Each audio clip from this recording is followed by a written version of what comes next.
I would like to call on Elise to join us. She's now going to talk to us about the positive working environment.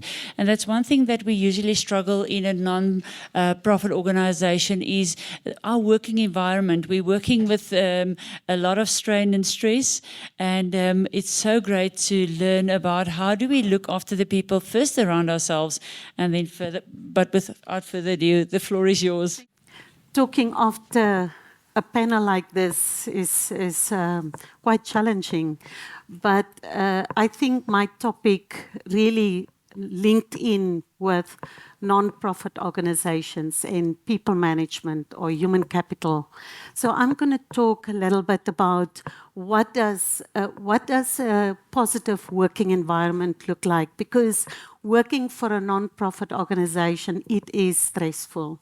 You deal with so many challenges, and one need to know whether the team that you've got on board, whether they are geared to actually deliver on the requirements. So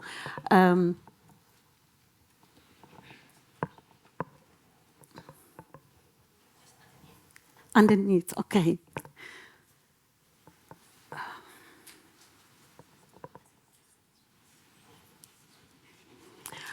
So I'm going to touch on what the organization looked like for an employee, and what is a positive working environment look for an employer, and what is the expectations of the employer.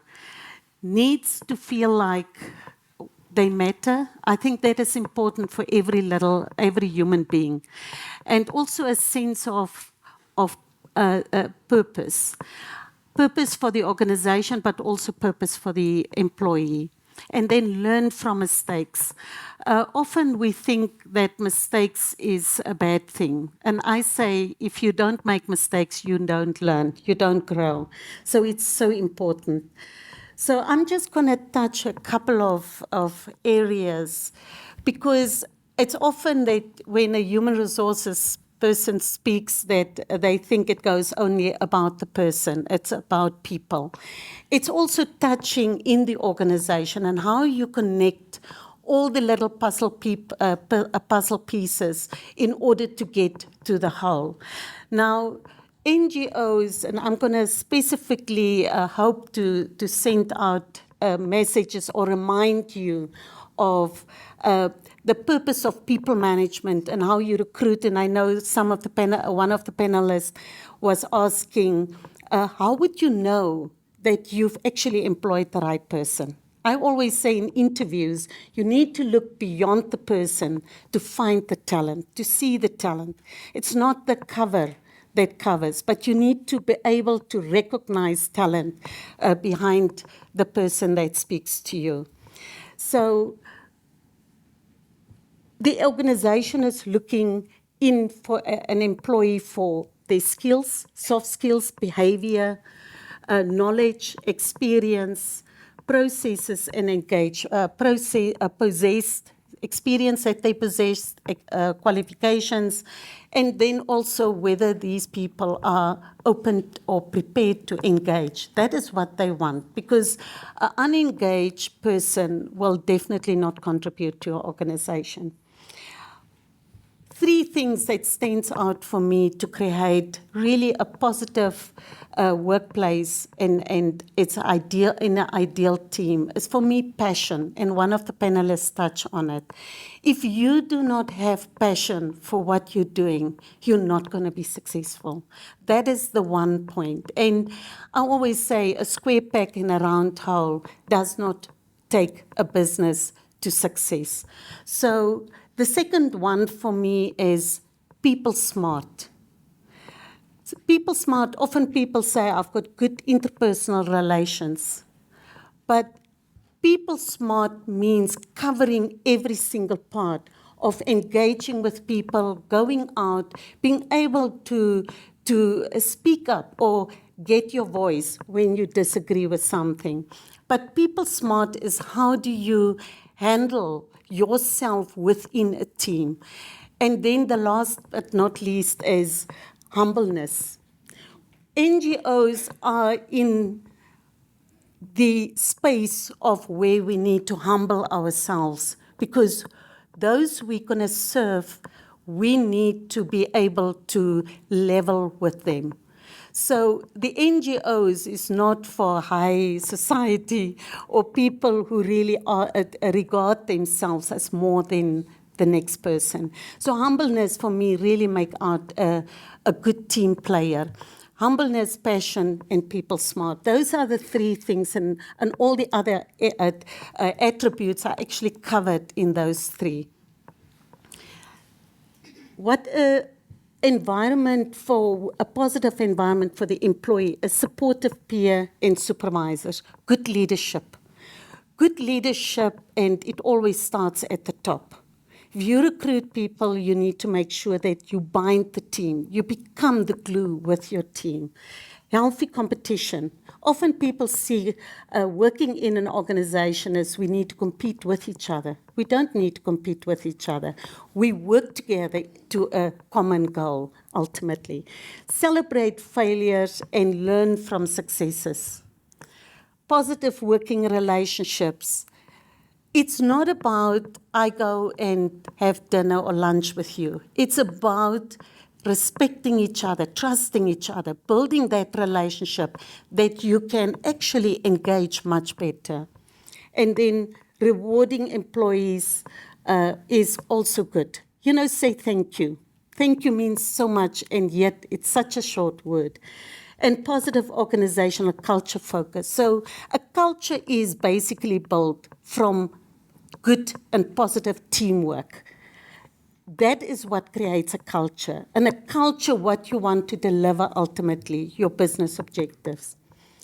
Creating an environment where employees can develop and grow and operate at their full potential.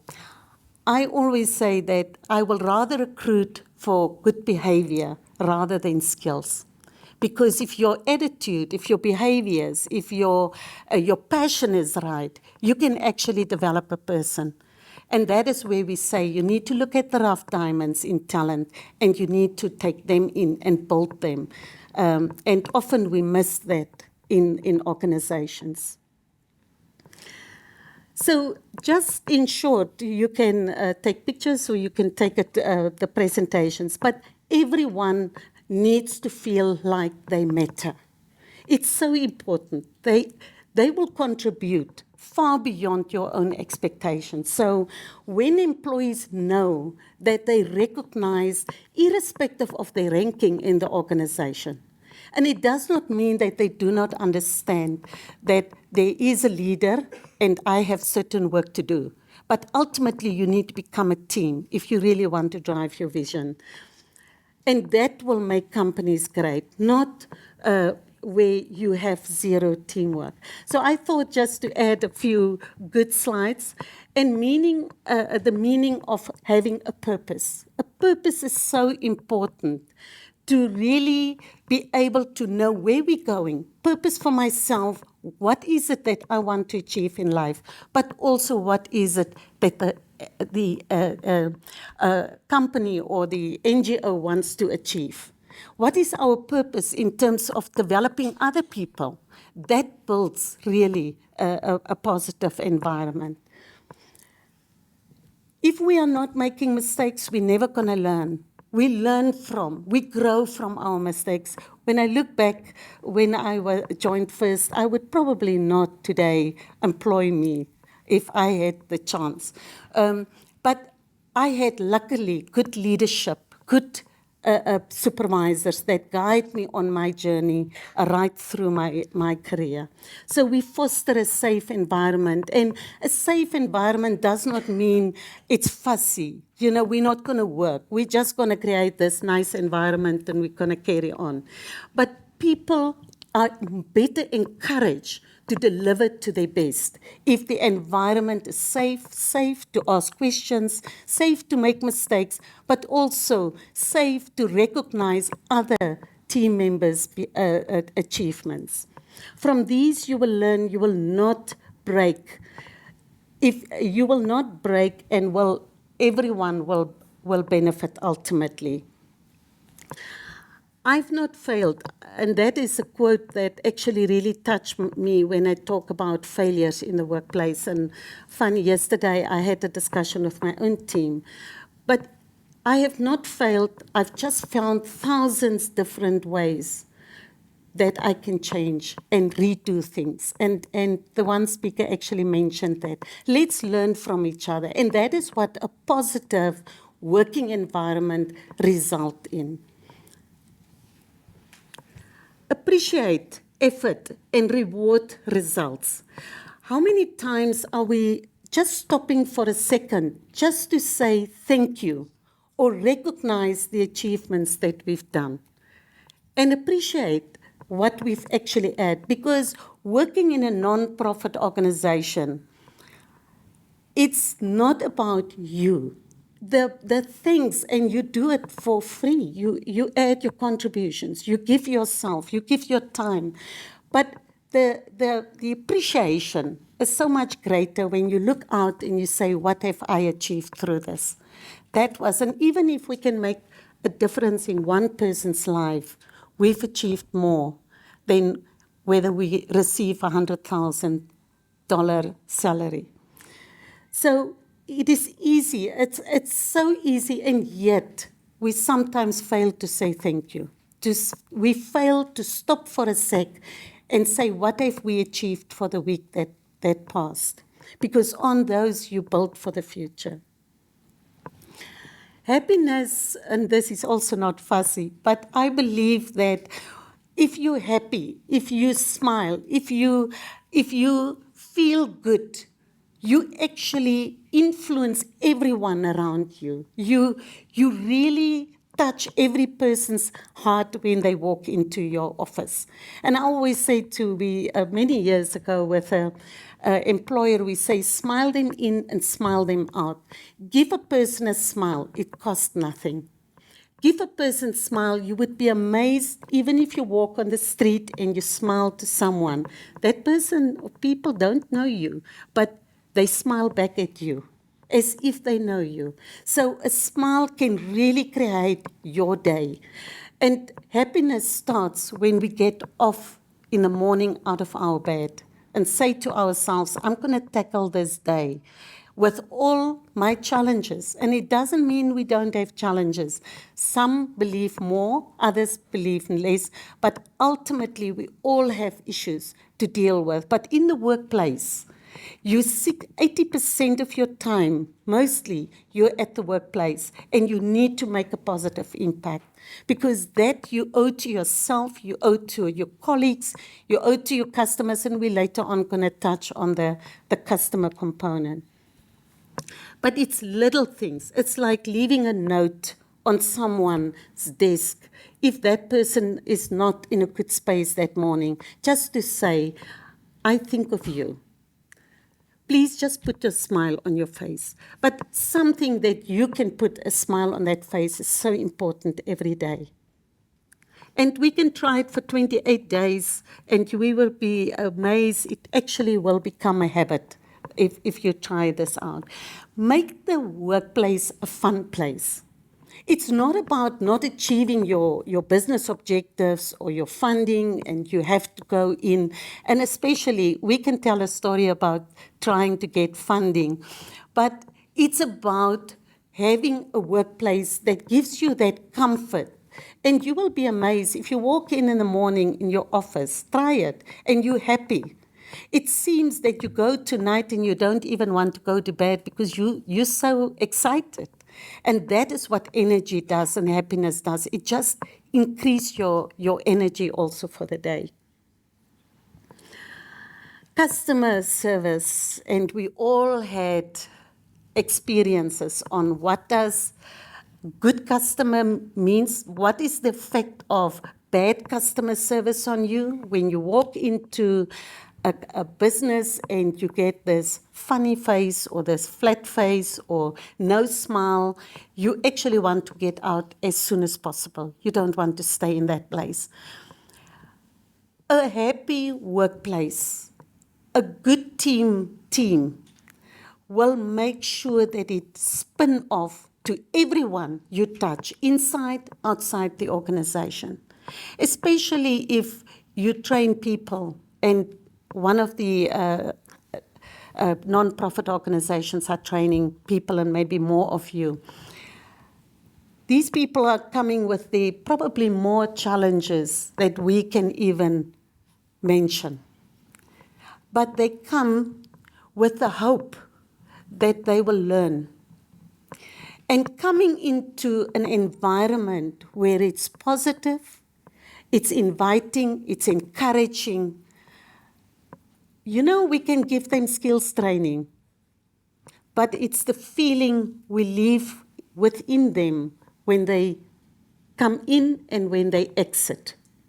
The way we treat them in that space during the training, that will actually rub off towards them, that when they go for employment or they want to set up their businesses, they're going to remember that. It's always that first day when you meet a person and that last day when that person left that will make what that person will remember. So it's so important. Our customer service is critical. We need to learn how to wow customer service. And unfortunately, we have our challenges in terms of customer services, and you might agree. It is not, it's not something you need to find a place where customer service is there, and you really appreciate. And I had positive experiences, but I also had very negative experiences. Experiences where you say, I don't want to ever go to that place. I will avoid that place or that business at all costs. Customer service is the biggest challenge in Namibia, from my perspective. And I do believe that you will concur with me.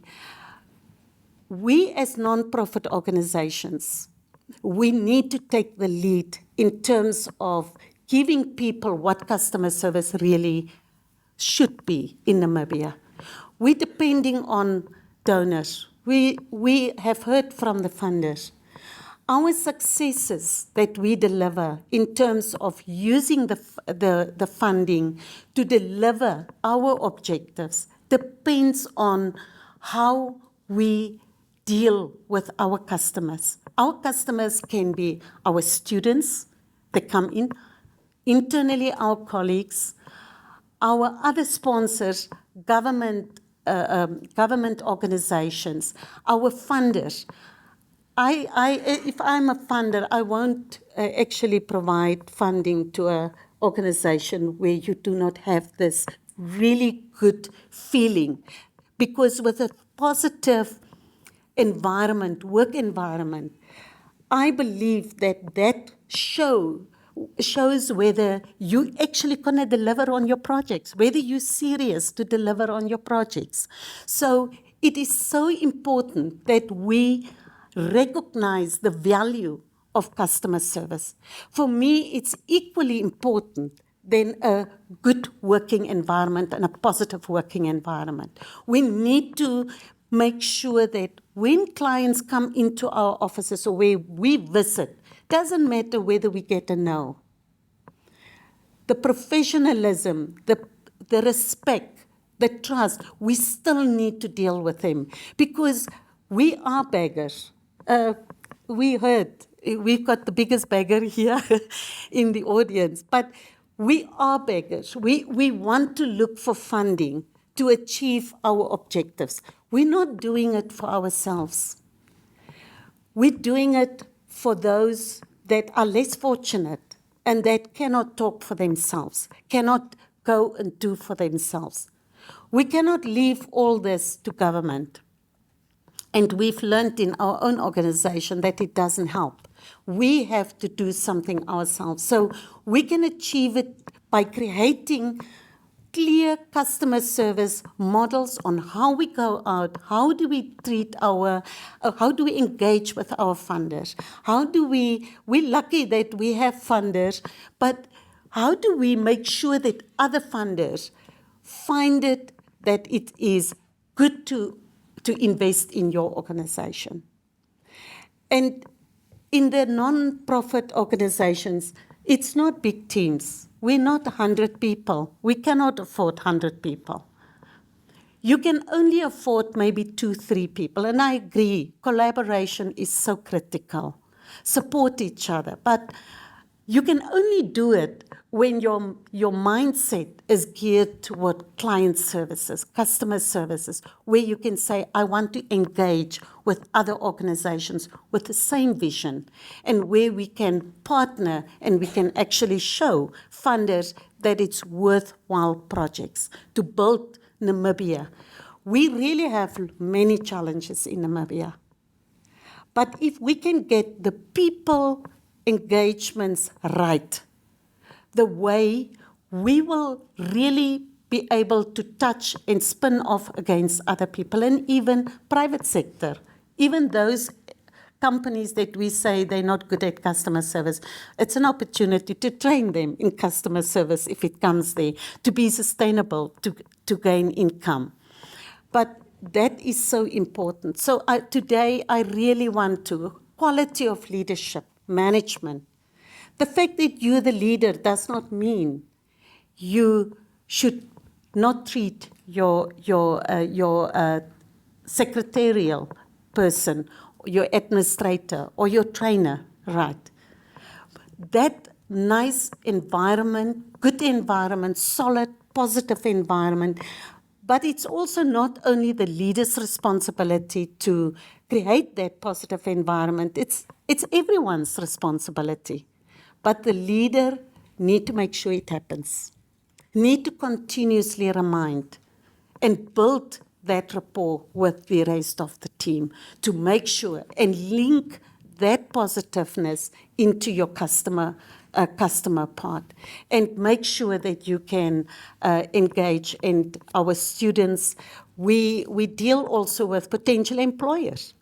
If we, as an organization, are positive and we say, yes, we want to work, it has a spin-off even in those potential employers where our students go, because they're going to go with that kind of mindset into those organizations.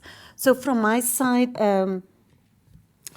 I have been short, I hope, and sweet, but I really just want to leave a last thought to everyone in the room. I really have great value for people who enter the non-profit organizations as and put their value forward, their contributions forward, and really do good things in the communities. And Namibia need that. If we drive through our communities, and I'm quite sure all of you drive, we can see the needs are there.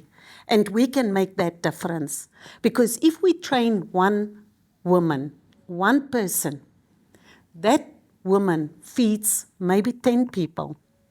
Those 10 people in future will feed each one more 10 people, because we have a system of extended families.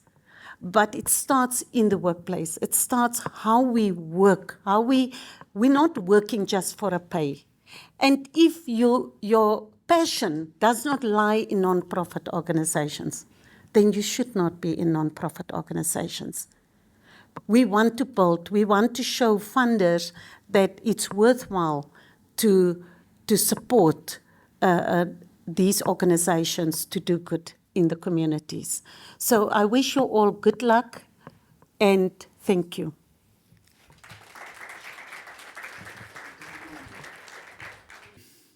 Thank you. So I was given the privilege to speak to you about communication and emotions. Each one of those could take us a whole week or two, right? So what a combination, emotional and communication skills. That was my brief.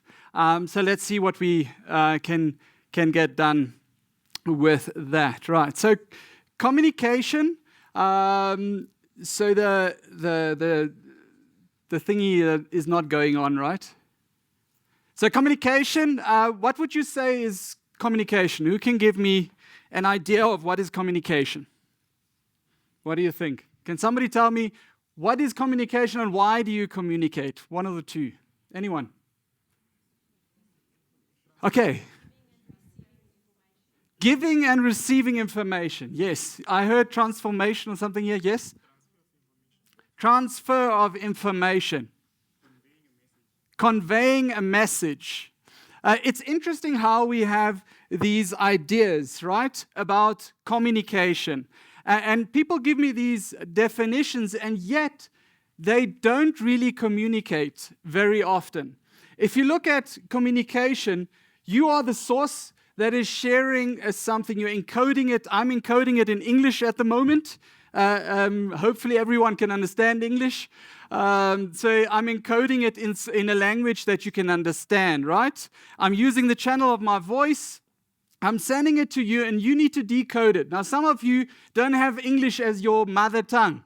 So you need to kind of translate it from what you now had in English into Afrikaans or German or whatever other language you are using, right? Then you need to kind of, as a receiver, receive it. Has communication happened? This is where the trick comes, right? Very often when I speak to people, they confess. They send a mail to somebody and they say, I have communicated. But they have not communicated. They've sent a message. Two of the definitions we had was backwards and forwards. So if you haven't received feedback from the individual you're communicating with, you haven't communicated, right? And so often I've experienced where I ask a colleague, and I don't know whether it's generational, but I ask a colleague, can you just talk to the client, or can you talk to this person or talk to that person? And they come back and say, Ziggy, I've spoken to the person. And I say, great, what did they say? And they look at me as if I've just asked a horrible question. How can you ask that? I've communicated. And then I say, okay, how did you communicate? I sent a mail or I sent a text, right? But we never know whether that has actually arrived. When we look at communication, it often looks a little bit as follows.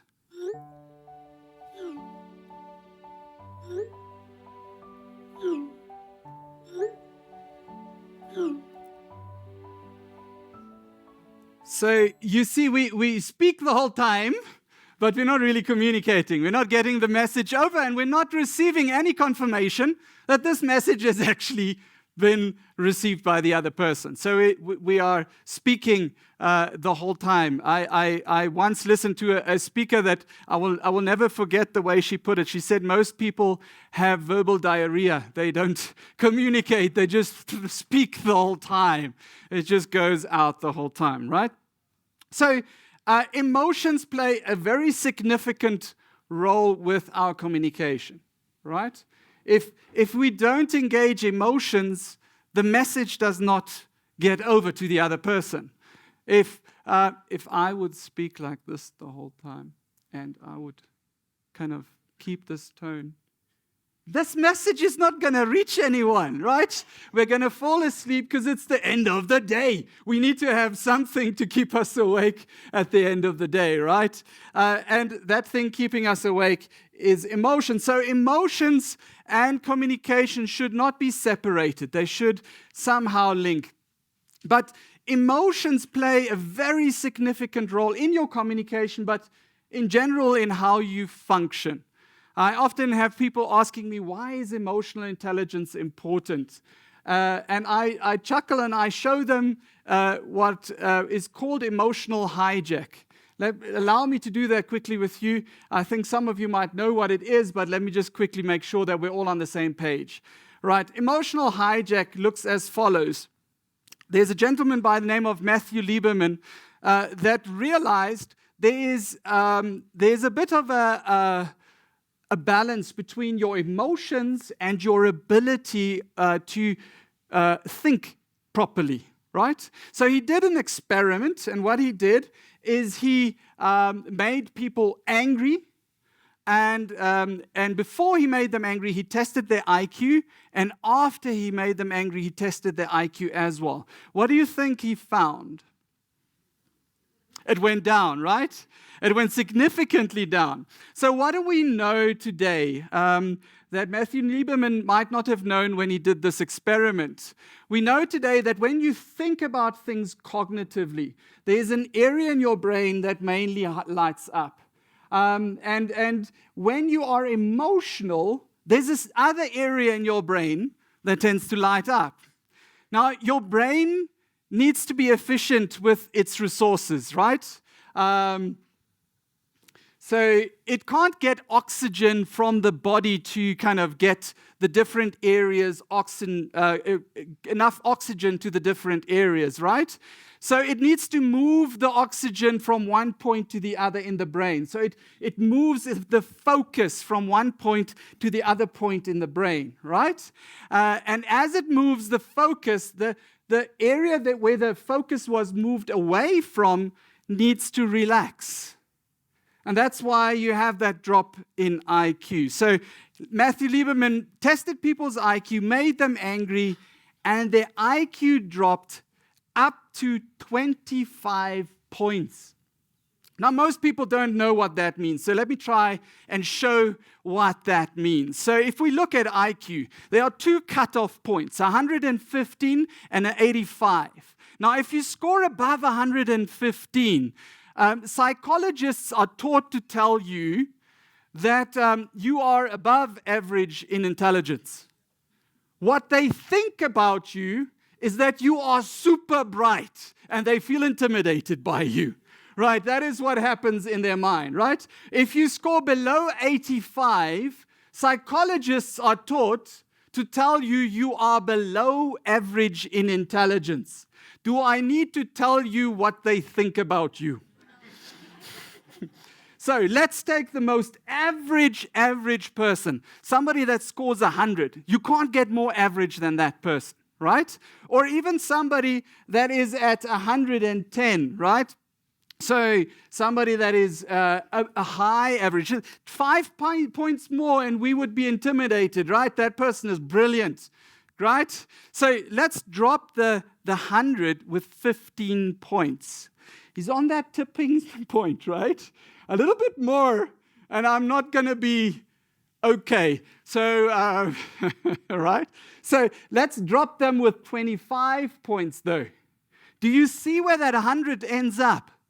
This is why when somebody gets angry, I don't know whether you've ever seen this. When somebody gets angry, very often people go, they are so stupid they can't speak anymore. That is what happened to this poor person. This is why we should be able to manage our emotions. And how do you communicate when your intelligence is down there? Now, people, all of us engage with things that make us emotional.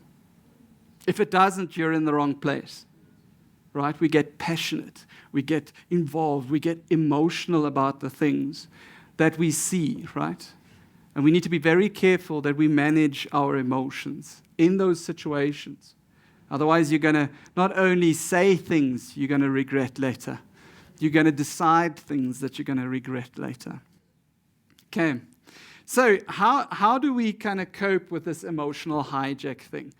So one of the main theories out there is that you try to name your emotions. Now, if I name my emotions, what happens in my brain? I'm using my frontal lobe to explain my emotion. So I'm immediately reversing the process. So I'm activating my cognitive area in my brain, and that cognitive area in my brain gets more oxygen, and the oxygen from my emotional area gets taken away, and it calms down. It's amazing how that works. But we've got a challenge in Namibia, right? You ask your average Namibian how you're doing, they say good. You say to them, can you give me a little bit more detail? They say very good. We are not very good with our naming of emotions. So this is not a lot of help, right?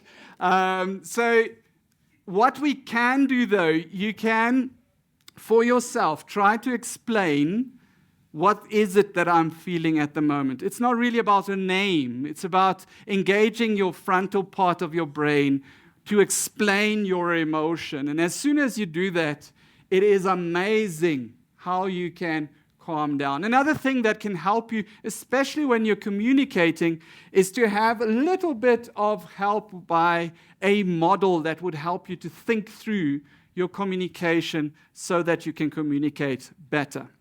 So if we do emotion naming, or we have a model that helps us, or we do something else to recover our IQ, it recovers and we can make better decisions and we communicate better.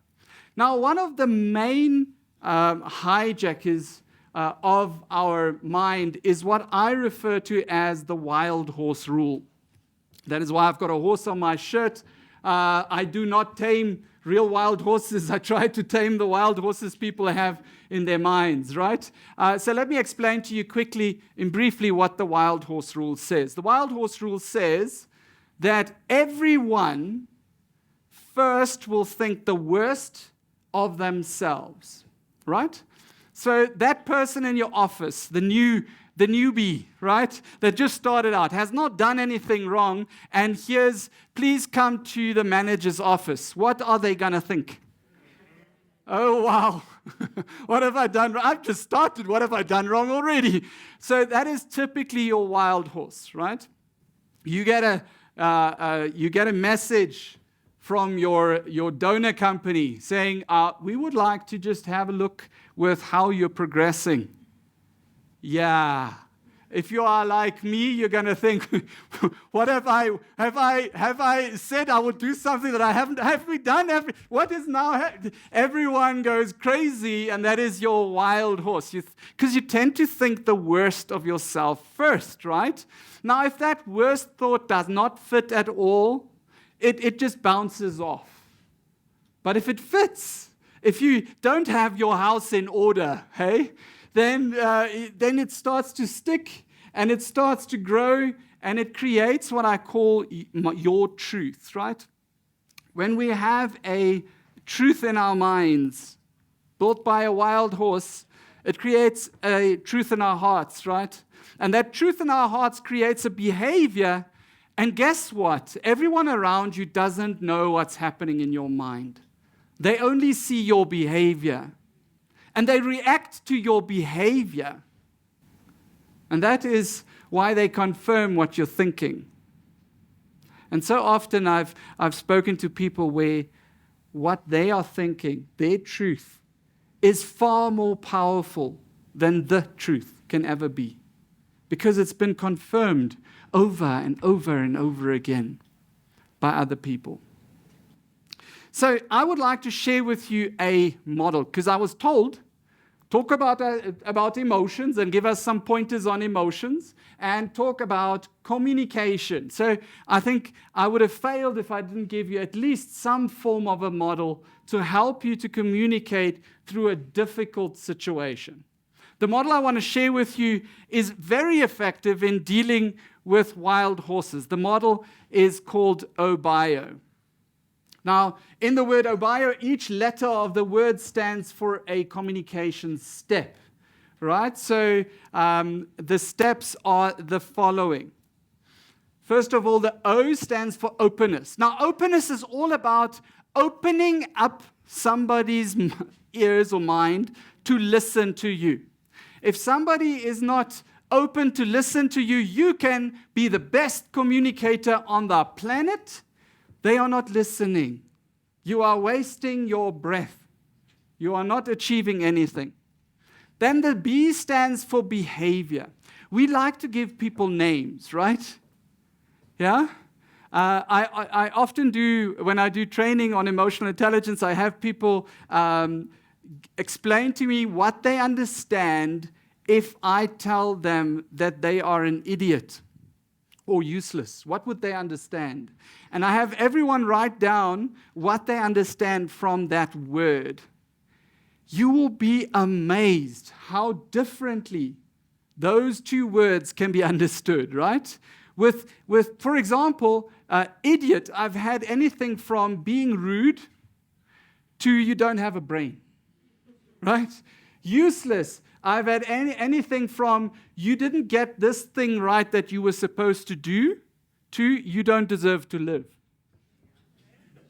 Now imagine you thought you just told somebody you didn't get this thing right, and you said to them, hey, you're useless. And they heard you say that they don't deserve to live.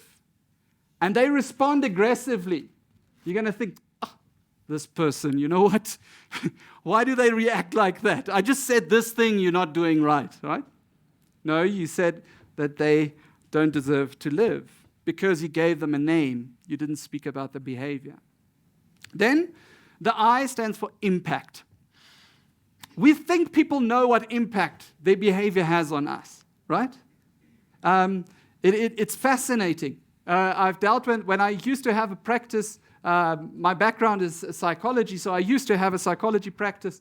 I would often have people that would say to me, the other person should know. And I'm like, how should they know, right? And I'll demonstrate that to you just now. It's fascinating how we function that way, right? I want to take a risk and say that everyone in this room has done things in their past that they were not aware of that hurt loved ones, people that were precious to them, without them realizing it. Am I correct? So we know we've done that, but we expect our colleagues to know, right? Do you see how irrational we are at times? Then the last one is outcome. So remember, the OBIO model is designed to help you to communicate through a difficult situation, right? So it's not designed for your day-to-day communication. I will never forget, I once had a couple that I was working with, and I explained to them the model, and when they returned, the lady was very upset with me, and I asked her, what is the problem? But she was upset with me. So I asked her, what is the problem? And it turned out her husband told her, from now on, you will not speak to me unless you use OBIO. That is not the aim of the model. This is for difficult situations. To the day, I'm confused why she's angry at me and not her husband, but it's fine. Let me go into each one of those points separately. So when we talk about openness, we've all had the situation where we just wanted to communicate with somebody. You just wanted to give them a message, right? And you see the wall coming out. You can just as well speak to that wall there in the back. There's nobody home, nobody's listening, right? Or even worse, they start fighting with you, right? I'm sure you've all experienced that. You just wanted to communicate, not fight, right? So those are both behaviors, correct? Now, our behaviors are driven by feelings. Our feelings are caused by thoughts. Now, we don't know what people are thinking, right? Not even psychologists, contrary to popular belief, know what you're thinking, right? But we do know they probably have a wild horse. There was a worst thought about themselves popping up there. And that worst thought caused the feeling, caused the behavior, right? So if we could communicate in a way that would eliminate the wild horse, that would make our communication far more powerful. And how we do that is we show them that we focus on them. Imagine somebody walks into the room now, and I say to him, hey, you're late. That was bad. I said to the person, hey, you're late. That was not intended for you. Sorry. That really didn't work out the way it should. But anyway, if I said, hey, you're late, right? At that point, that person is defending themselves. They're busy thinking about how can you say this to me? How can you be so rude, etc., etc. They are not listening to what I'm saying. My mouth is still moving, but there's nobody home, right? There's nobody listening to what I'm saying. But if I communicate to that person, look, anyone can be delayed, right? And I know your intent was to be here when we started. Now, I'm still going to address all the bad behavior afterwards, but that statement avoids the wild horse. Therefore, it causes a better thought, and that better thought causes a better feeling, and the better feeling takes out the behavior that was causing them not to listen to your communication. And it basically lays the foundation for communication. But we need to be very broad with this, right? Imagine I come in late and you tell me, Ziggy, I know you're late because you had an argument with your wife. I'm going to say to you, who are you to talk to me about my wife like that? And we're going to argue about you having your nose in my life, right? And we're not going to talk about me being late at all anymore, right? So we need to be broad when we start with openness. Now, the next step is behavior. Now, I already demonstrated to you that if you give somebody a name, they decide what you mean. And their wild horse is probably going to make them decide the worst thing about themselves, right? So if you say, for example, to me, Ziggy, you're a bad driver, right? I mean, that can mean 1,000 things. What does that mean, right? For you, it might be that I just parked badly downstairs. I would understand that you say I put people's lives in danger and I shouldn't be on the road and things like that, right? So your wild horse is always going to tell you the worst about yourself first, right?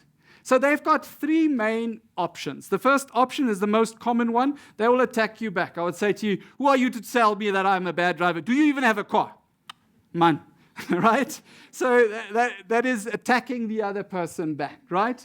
Or they can clarify. Now, clarification can be done in two ways. The first way is a proud way, where I'm going to say to you, so what do you mean by bad driver? And then I'm just picking a fight. I'm just starting the fight. I shouldn't say that I'm clarifying. I should say I'm starting a fight. But you can clarify in a way where you emphasize that you purely want to understand what was misunderstood here. And that would sound something like, I just want to make sure that we don't understand each other incorrectly because I want us to find a solution. Could you explain to me what you mean by a bad driver, right? That is a better option. The third option is people going to what I call a problem mentality. Now, let me quickly explain to you what a problem mentality is. A problem mentality is basically, if you look at the word problem, it's got two parts, pro and blem. If I'm pro something, what am I? For it, right? And blem sounds a lot like blame, right? So I'm for blaming. If I've got a problem mentality, I'm for blaming. So something happens, I blame something, and it gives me this magical gift we call a reason. And then I don't need to do anything anymore, right? That's a pandemic in our country. If there's a thing that our country struggles with, it is a problem mentality, right? We tend to blame everything we blame, right? One of my things that always embarrass everyone around me that know me when we discuss it is when you hear about people saying, or somebody says in my presence, I cannot be a father to my child because I never had a father figure. Let me challenge you today to answer them in this way, right? You did not need a father figure to show you how to make the child. Why do you need a father figure to show you how to be a father? It is the same principle, after all. You need to be present and you need to be passionate. So let's stop giving excuses for things that should be straightforward, right? We need to learn to take responsibility, right? Otherwise, we'll never turn our country around. If we always have something to blame, if we don't take responsibility, there's no way we can have 1,000 strategies that will all fail because you need people that take responsibility. Right, let me get off that one. So if you tell me, Ziggy, you parked your car badly, right?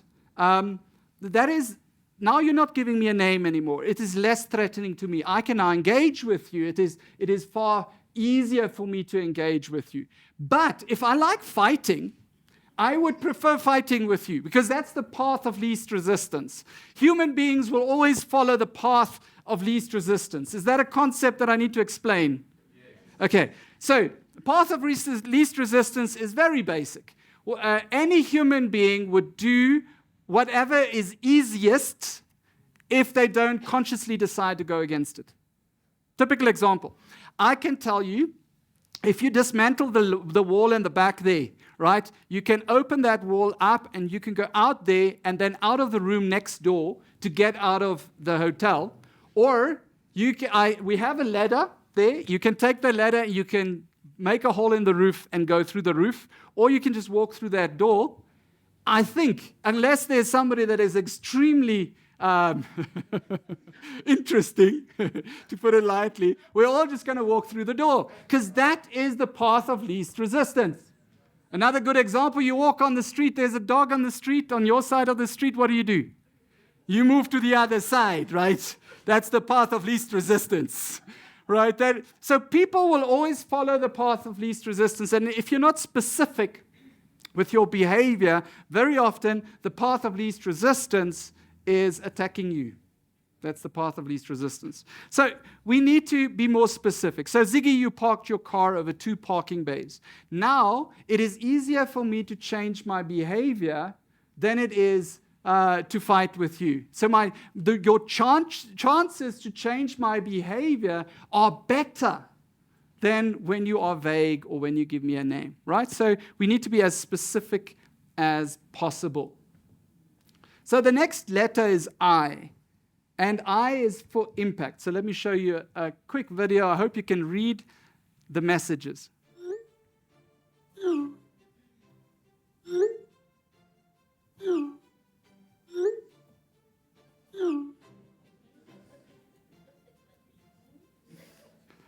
Yeah, so as you can see, we all tend to hurt our loved ones and we never intend to do it, right? So how can we expect other people to know the impact on us if we don't tell them, right? People do not know. They do not know. And when they know, they often know wrong. I can't tell you how many times I've worked with couples, and then I said to the lady, so what do you think your husband is doing to you when he's doing that? And she gives me a definition. I send her out to bring the husband in. And I said to him, when you did that, what effect do you think it had on your wife? It's like they weren't in the same room, right? People don't know. If you don't tell them the effect their behavior has on you, they will never know. Now, there's this part. So openness opens people up to listen to you. Behavior makes sure that you don't have a misunderstanding. Impact makes your communication more powerful. And I feel very strong on that because I believe everyone thinks they are good people, right? I was once in Chobaba's prison. No, I was talking in Chobaba. I was doing a talk in Chobaba's prison, right? So. And a friend of mine that did prison ministry invited me to do a talk, and I was excited. I was prepared. He told me I have 45 minutes. I prepared for 45 minutes. And I saw they were really enjoying themselves in this prison. They were having a lekker makiti there. And I saw the time was going, but I thought, well, we've got a captive audience. Where are they going to go, right? So I was chilled. And then my friend came to me and said to me, Ziggy, our time's up. The wardens are going to throw us out just now. Can you do your talk in 5 minutes? Now, to take a 5-minute talk and make it a 45-minute talk, no problem. But to take a 45-minute talk and make it a 5-minute talk, big problem. So I decided to chuck that, and I decided to do what we would do in street evangelism, right? So what we used to do is we would go to people and we would say to them, do you think you're a good person? They would say yes. I'd say, yes, can we test it? They would say yes. I'd say, okay. And then I would take them through the 10 Commandments, right? And it's a lot of fun, right? Everyone enjoys it in the end, right? But when I come to thou shalt not murder, I normally try to make it as easy on them as possible. So I say, well, I don't suppose you ever killed anyone, have you? And they say no, and I would laugh, and I say, well, Christ said if you hate somebody in your heart, you've killed them already in your heart. Anyway, so I'm deciding to do this in prison, right? So I start out, I know it wasn't a good idea, right? So I start out, my first question is, who of you thinks you are good people? I'm expecting some hands to go. All the hands go up. There are only good people in prison. I don't know where our legal system went wrong. Right?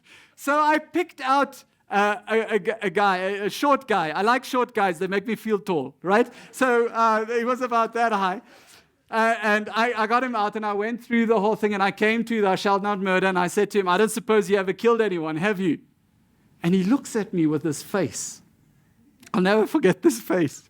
It was such a strange expression. I was trying to read the expression. I couldn't. And then, even in prison, you have people in the back row. You know, you have people in the back row that go, it turns out that guy killed 2 people. I obviously stepped aside a little bit and continued the discussion a little bit further, right? But what did I learn that day? If even a murderer thinks he's a good person, right? Everyone in this room thinks they're a good person.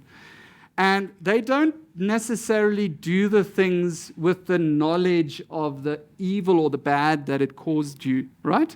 Now, obviously, there are exclusions to the rule, right? I'm not going to say that there's never an insight, but very often they don't, right? So when you explain to them the impact of their behavior, and you were detailed on your behavior, they are very keen to change that, to solve that internal challenge, that emotional challenge that they're having.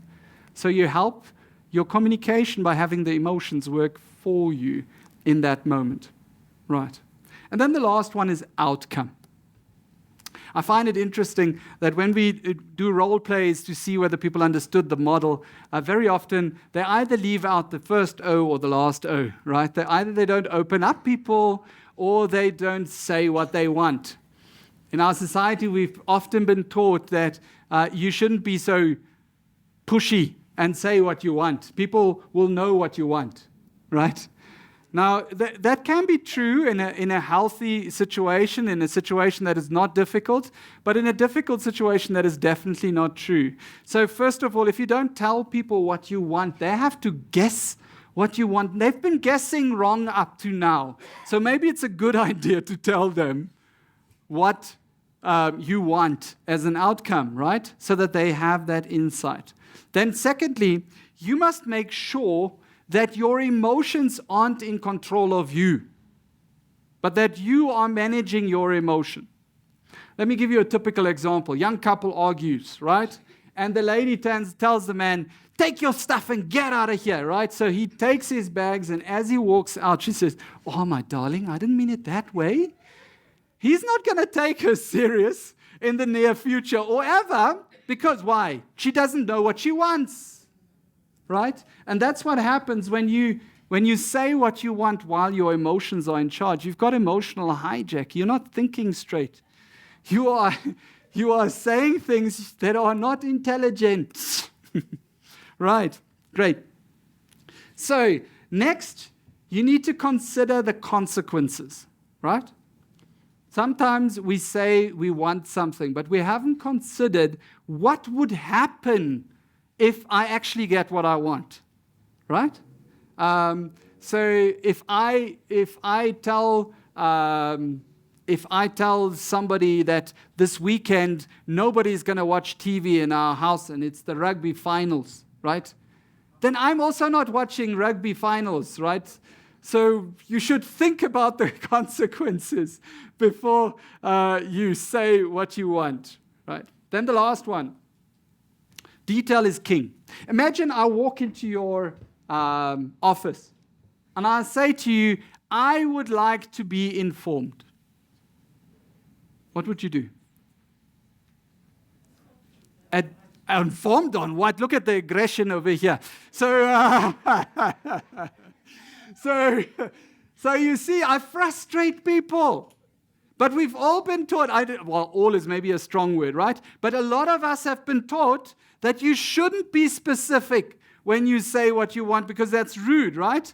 And if that is what culture tells you, then it's fine. But in a difficult discussion, you need to realize if you don't give detail is king, right? Detail is king. Great. So, do we have a question? Yes. Yes, I. My question was on the. Ziki, my question is based on the emotional hijack. Is it always anger or emotions that plays that role, or can it be also an illness?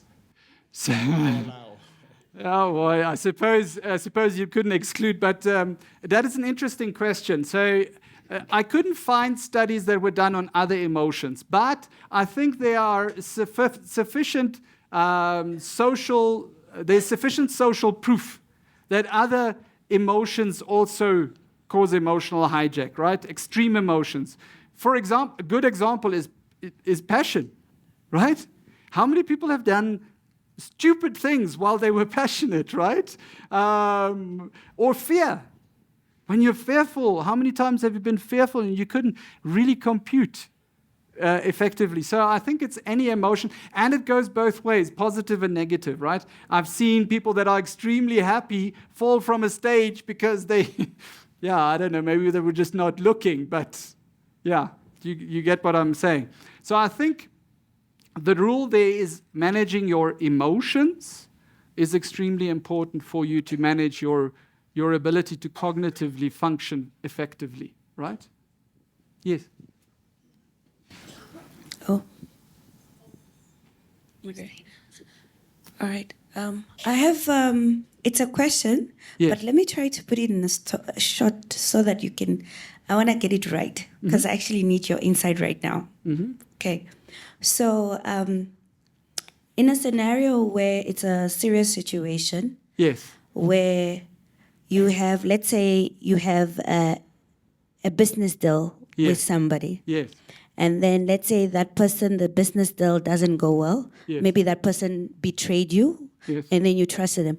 Now, let's say that business person decides to take your stuff and use them for themselves. And then you find them being promoted by something else. And now you want to approach this something else to say, it's not. How do you become how can you do it more in a professional manner without you actually being aggressive and also not trying to be in a bad way? Because I actually need like a good answer of guidance. Like right now I need guidance from you. Thank you. So help me understand, are you talking to the individuals that are sponsoring this Yes. person? All right, so I would say the following.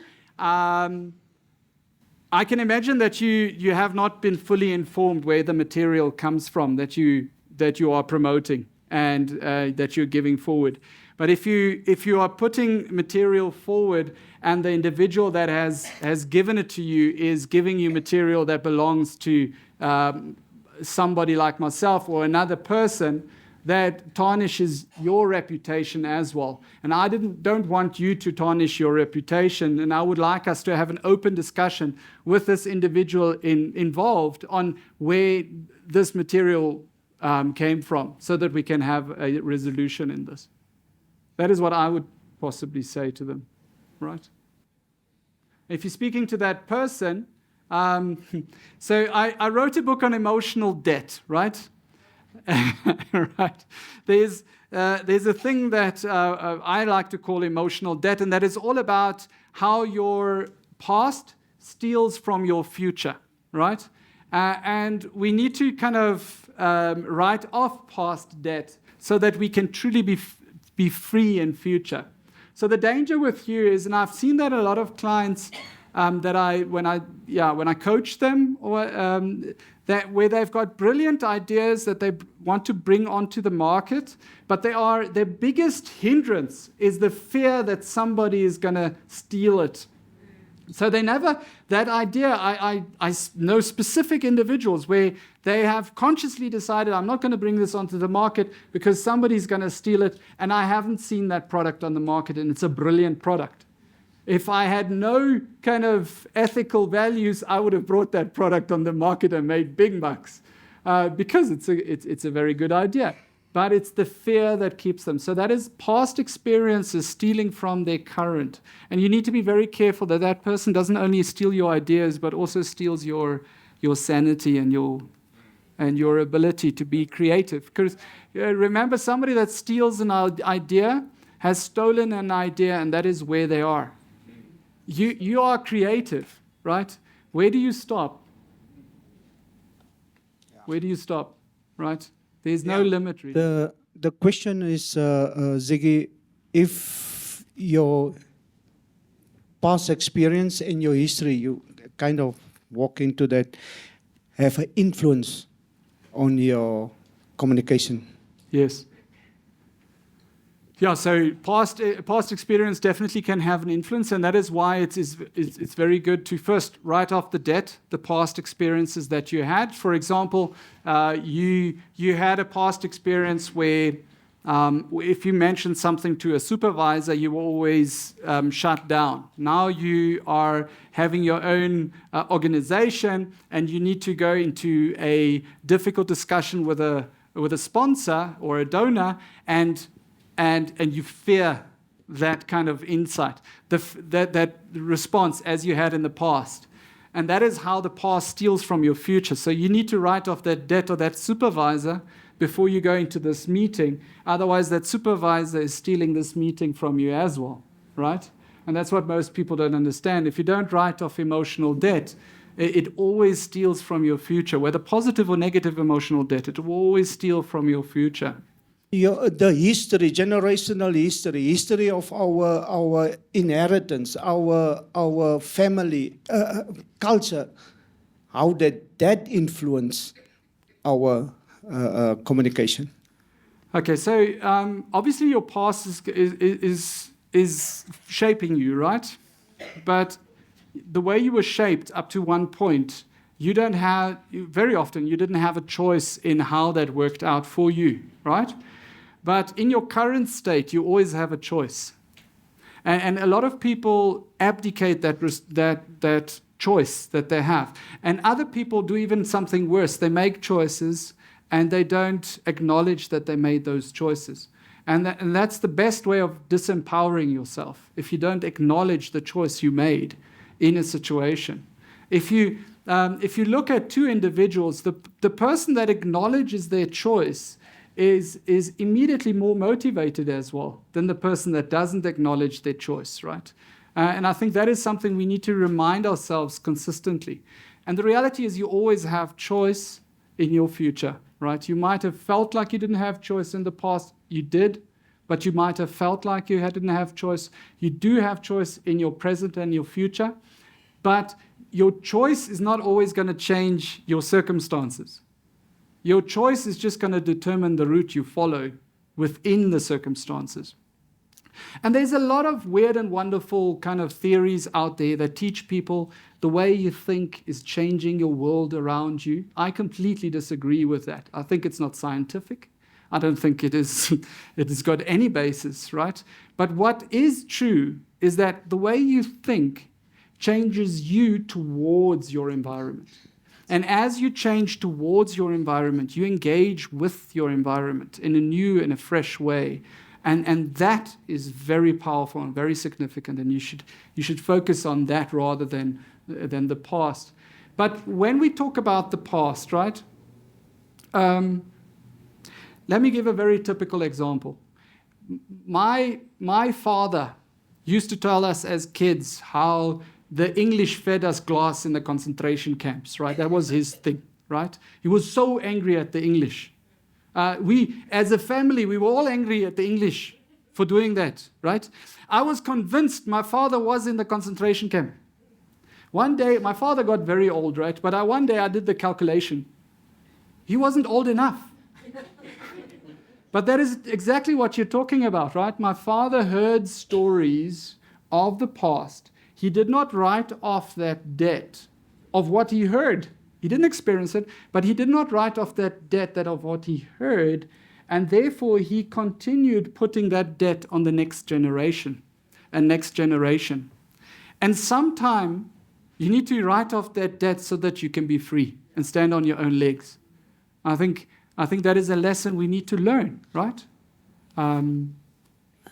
Sorry, on that, I'm still, now. I can't see you from here. That's why I always go down when you speak, because I like to see people when I talk to Okay, them. so now, so you gave a scenario of something that happened long ago. Now I'm talking about writing off that debt. Yes. Now, would you write off a debt of something you have worked so hard for, and now that you're about to lose everything, and that person is feeding off your hard work, and because you also don't want to be regarded as somebody who just reports people or go around on media, you want to be diplomatic. So what are you going to do? Because it's hurtful. How are you going to write off that debt? Because it's happening to you. You worked your area, and then somebody's been complimenting on something you work hard on. Yeah. What are you going to do?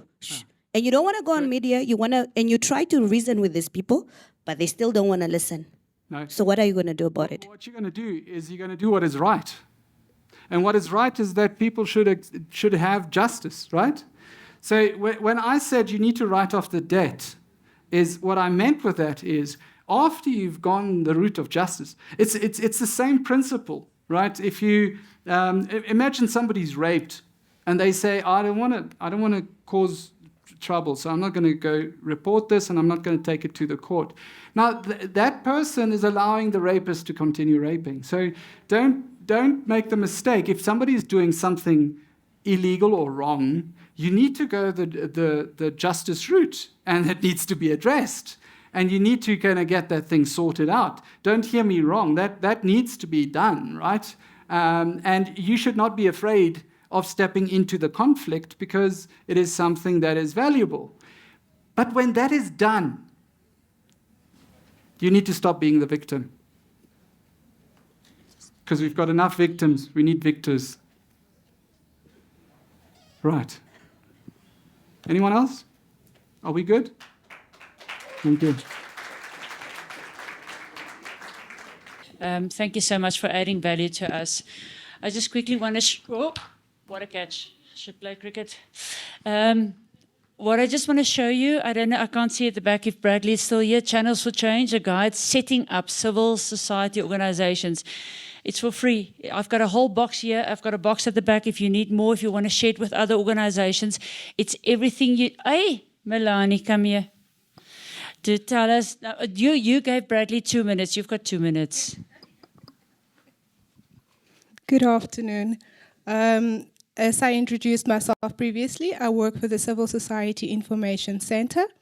We have this week launched the book, Channels for Change, a guide to setting up civil society organizations in Namibia.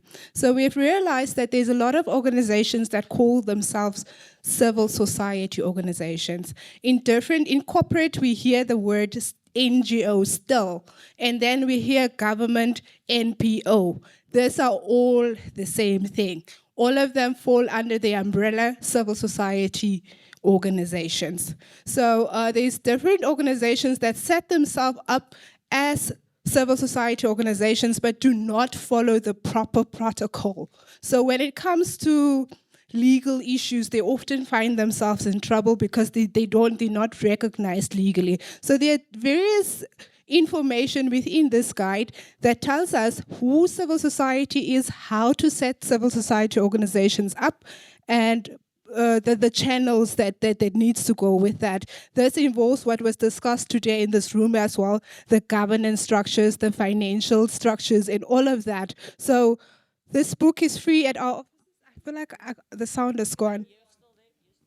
Okay, so this book is available at our offices at House of Democracy, and our contact details are with Marcia as well. So you're welcome to get copies. We have about 80 in the room right now. I don't know how many participants. There's one more box at the back. So we have about 80 copies. Everybody's free to get one. That's all for now. Thank you. Thank you, Melanie. What a way to end off. We started with finances. We went through marketing, ended up being compliant. And then we got into funding streams and having a whole set of having a good team, looking after our people, and then ourselves, how do we communicate? Because that's where our problem normally starts or ends up, is the communication. I just think a big hand of applause, Marlies and Viri and your team, for putting this together. Thank you so much. Thank you, Capricorn, for really putting back into the community so much more than just money. Thank you for all our speakers from all the different organizations. You are really appreciated for coming and sharing and helping us grow. Marlies, is there anything we still need to add before we go? The most important part now is grab a book. There's some drinks and something to eat outside. Network. Please, let's not work in silos. Let's take hands and learn from each other and take the word forward, because we need to make a better Namibia. That's what we are here for. Thank you so much for being here, and thank you. Have a safe trip wherever you go. Thank you very much. Change. It is a constant. It surrounds us. We have all experienced it and lived through it. We have all been transformed by it. It is imprinted in the seasonal changes of nature, bringing us abundance. And it is part of everything around us and within us. An intricate part of your life and ours. It happens at its own pace, with unique complexities, like a symphonic rhythm of the stars across the African sky. A renewed shift in energy, an evolving reality moving us forward. As Capricorn, we have embraced change along our journey, leading us to our significant achievements in the last 4 decades, urging us to grow our footprint across the Tropic of Capricorn, from Namibia to Botswana. Our purpose of improving lives through leadership and financial services by being connectors of positive change is our North Star. Every Capricorn member strives for it, today and tomorrow. Change is inevitable. It transforms us, but it does not have to be negative. Like us, you are the creator of your journey and the author of your unique story. Your journey inspires us, and we are invested in your success. Let us journey together and make change positive as one. Capricorn Group.